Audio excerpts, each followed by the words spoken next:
Well, how do you create a workplace where workers are not asked to make moral compromises?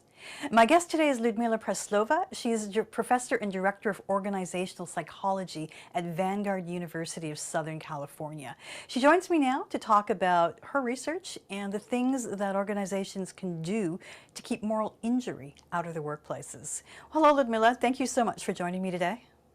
I'm thrilled to be here. Thank you very much, Linda. Well, it's such an interesting topic. I mean, I don't think we talk about this enough. I'd like to know how you ended up being the person who studies this. Like, what's your career been like? Well, my career has always been focused on inclusion and belonging in the workplace. So my research interests have always included some aspect of diversity. Currently, it's neurodiversity. But you can't have an inclusive organization. You can't have employee well-being if you don't pay attention to organizational ethics. So this is really a natural extension of looking at employee well-being and how do you create cultures of belonging. Ethics really is an underpinning of that. It's interesting. Ethics as a topic seems to come in and out of fashion every few years. I remember during the Enron years, we heard a lot about it. Now we're hearing a little bit about it now. Again, let's just define this. When you say moral injury, what are you referring to?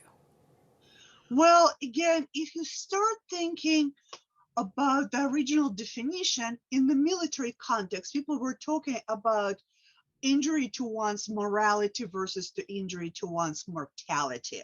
Now that we're bringing it to the conversation of a general workplace that could be applicable to teachers and firefighters and just general office workers. We're talking about trauma response to witnessing or participating in workplace behaviors that are in contradiction to our moral beliefs. It also doesn't just refer to, minor things like somebody looked at me wrong. It's high stakes situations where there's a potential that you can bring a long-term physical, social, emotional harm to others. So it could be cumulative, like if there is a constant accumulation of minor issues, you can get a pretty significant level of stress. But again, we're talking about something that can really be consequential for people, like denying people jobs or denying people appropriate health care or creating a system of constant overwork. So something that is a pretty significantly problematic behavior. Oh, well, let's get some examples of this. You mentioned teachers. What's a moral injury that a teacher might deal with? Actually, there is research that shows that teachers have similar levels of moral injury to military personnel, particularly teachers who work in impoverished and racialized schools.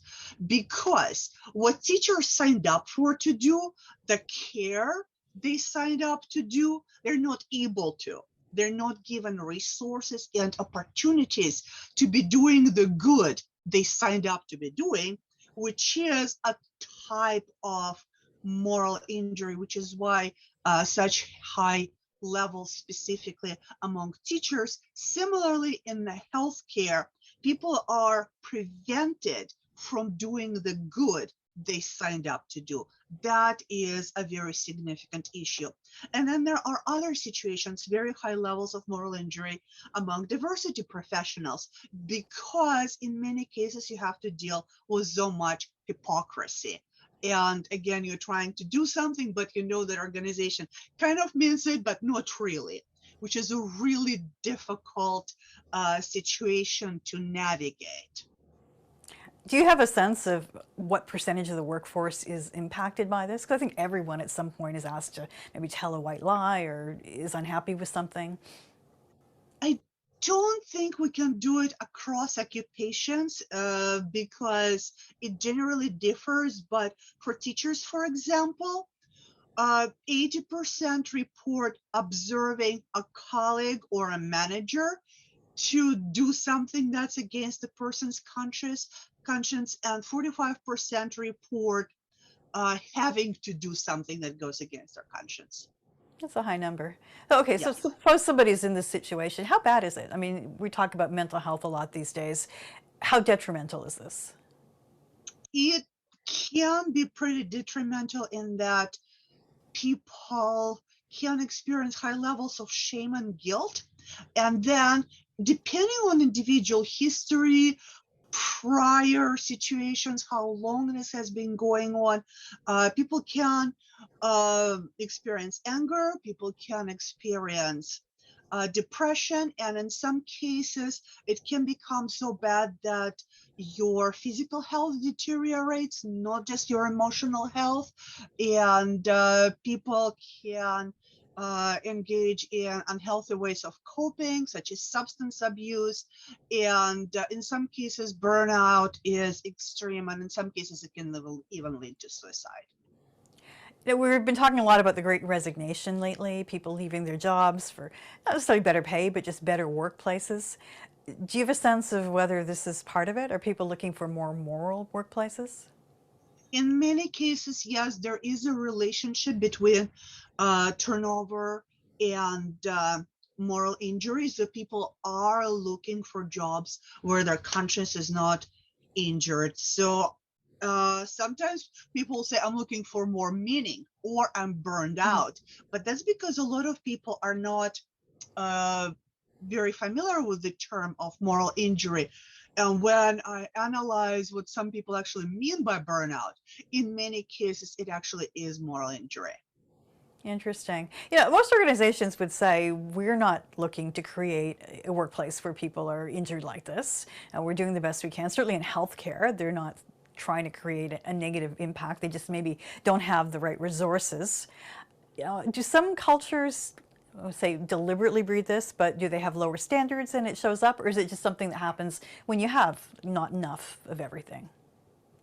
Well, there are different reasons for why you don't have. There is you are really working in an impoverished setting and you might not have enough. In many cases, however, it's a matter of resource allocation and where those resources are allocated. And when nurses and teachers see resources allocated to things other than direct patient care or direct student care, knowing that can definitely be pretty morally injurious. Interesting.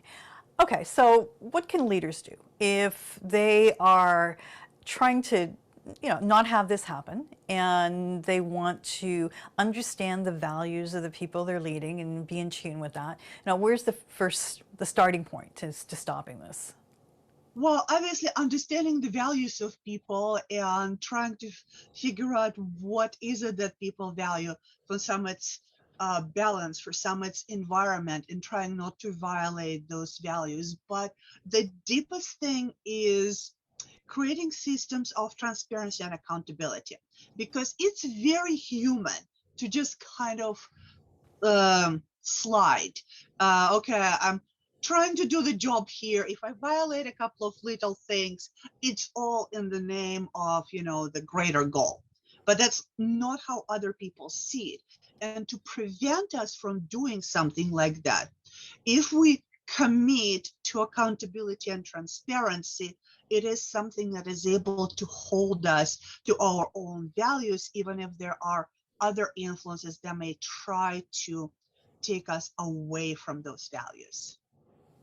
Okay, so if you're trying to put together a program to say, look, I want to be in tune with my workers' values, and I know that there's things like overwork or there's bullying or whatever in this workspace, what are the things you should be doing? Because I know you've written about this and you said, look, it's not about giving out a spa card and saying, go relax for a couple of hours, right? You have to go deeper than that. Well, ideally, you need a systemic change because, again, people get stressed out and they stop doing the right thing. So you need to create processes.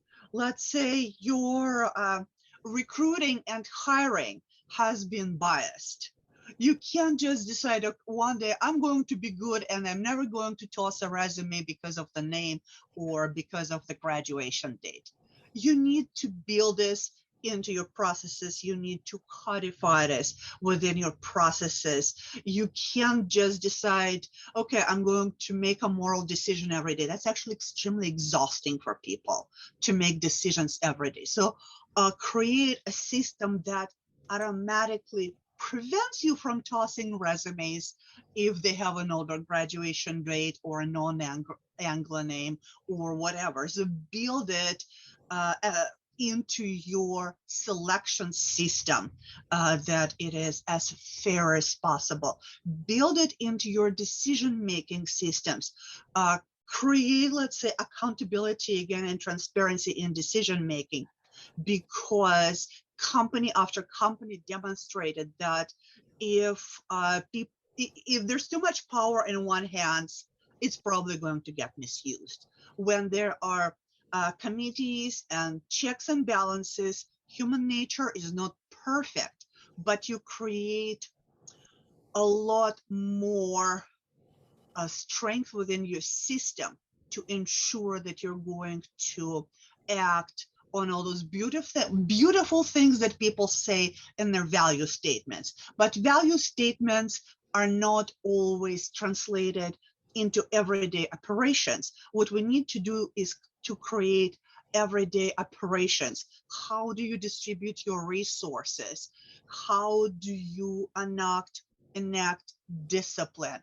How do you constantly check where your employees are, and are they feeling like they're living up to the values of the organization? You actually pay attention to that data, because very often we collect the data but don't pay attention to it. So all of those structural elements that occur on various stages and on various points of decision making in organizations create an environment that may not necessarily eliminate all moral injury or moral harm, but it can significantly reduce its occurrence if we are systemically honest, systemically transparent, and systemically ethical, which means, again, it's not just saying it, because that's just never enough. We can say all kinds of good words, but how our selection forms and procedures are arranged, promotion forms and procedures, decision making about resource allocation, staffing. Do we fall into a habit of just, oh, let's not fill this position, and Margaret or whoever can take on a little extra work for another 6 months. So you need to structurally prevent this sort of thing from occurring, because otherwise people are tempted to make unethical decisions. Yeah, that's interesting. Another thing that I hear is that workers feel, I guess, morally injured because they know things are wrong with their organization and they try and pass that on and they get ignored. And I'm thinking of Boeing and large companies like that, where workers have tried to speak up and say they weren't listened to. What's the problem there? Is it that workers are not given a voice? Is it individual managers ignoring them, or is it like sort of company-wide? It's all of the above, because voice is only a voice if it's heard. So sometimes if you are, submitting reports or speaking up and nobody is listening, you don't really have a voice if it's ignored. If you are punished or retaliated against, that's obviously even worse. And that's why sometimes we see whistleblowing, like Theranos, right? So we see in many companies, people sometimes go to extremes because they feel like something is wrong, people are being harmed, and I'm not heard. So after you try to talk to your boss, it's not working, you try to do something more drastic. Most people don't become whistleblowers, but that's one situation or one kind of outcome can occur when people find voice in some ways, which is why most organizations need to build in, again, a mechanism that said, okay, there were 3 mentions of the same issue in our latest survey. How about we look into this before we allow this problem to grow and become unmanageable? And again, sometimes it's priorities and managers' own stress. Some of them have a lot going on, and it's just not where their mind naturally goes. But you must, again, even create, like, if there's three mentions of something, look into it. As if the same employee is saying something multiple times and his employee is actually observing something, check if their observations are correct, because they just might be. And many organizations just don't have a system for it. And a lot of those, electronic forms go into the void and nobody ever looks at it. So that is a problem. And that's why when people don't feel heard, they try to speak up in more extreme ways. You work with organizations, right, doing this research. When you point out that there are these issues, are leaders surprised by it? Because I think most of them have good intentions. Leaders, again, it depends. If they can think of how they were perceiving the world before they had a lot of power, they have a slightly different perception if they're looking from the pure position of power. But for the most part, they can say, yes, I can kind of see this. They just don't know what else is going on, and they don't understand why we're doing those things. To which, again, the answer is transparency. Okay, explain to people why you're doing some of those things, or check assumptions and check values that underlie your decision making and that underlie how you allocate resources and how people think about those decisions. But most people are not surprised, and most people would say, I know, I just wish I had resources, or I know, I just wish the manager above me would see it my way.